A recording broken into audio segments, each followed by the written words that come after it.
राधे राधे दोस्तों।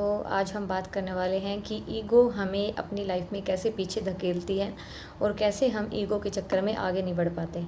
तो सबसे पहली चीज़ जो हमें समझनी चाहिए वो ये है कि हम अपने आप से करने वाले कुछ भी नहीं हैं। हम सिर्फ निमित्त मात्र हैं। निमित्त मतलब हम सिर्फ मीडियम हैं।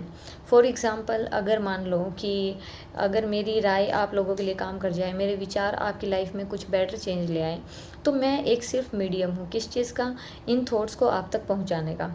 अगर मैं ये सोचने लग जाऊँ कि मेरी वजह से कुछ हो रहा है या मैं ही हूँ जो भी हूँ, तो वो चीज़ गलत हो जाएगी। वहाँ पे क्या होगा? वहाँ पे ईगो मेरे ऊपर हावी हो जाएगा। ठीक है?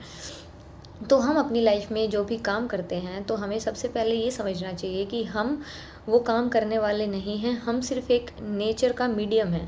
हम सिर्फ एक माध्यम है जिसके द्वारा वो काम हो रहा है।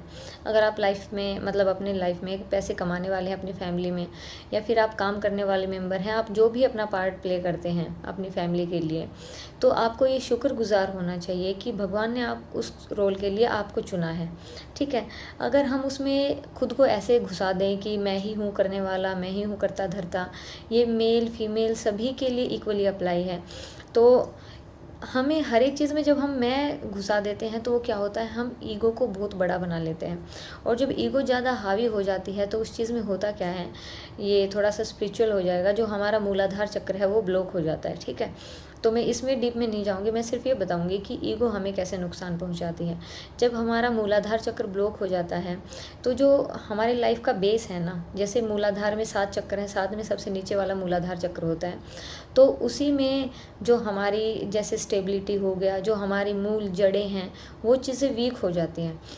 और लोग क्या है, लोग नेगेटिव इमोशंस में ही रह जाते हैं। या तो उनका ध्यान खाने में होगा, या सोने में होगा, या फिर भोग विलास में होगा। ठीक है?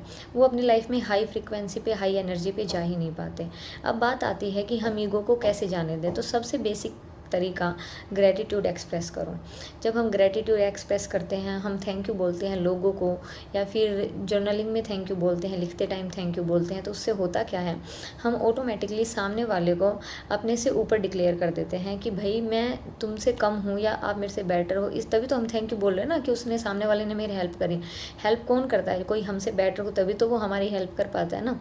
तो थैंक यू बोलने से होता क्या है, हम सामने वाले को अपने से बड़ा बनाते हैं। और जब हम सामने वाले को अपने से बड़ा बनाते हैं, तो हम अपनी ईगो को कहीं ना कहीं ख़त्म कर रहे होते हैं। हम खुद को ईगो के मामले में नीचे ले जा रहे होते हैं।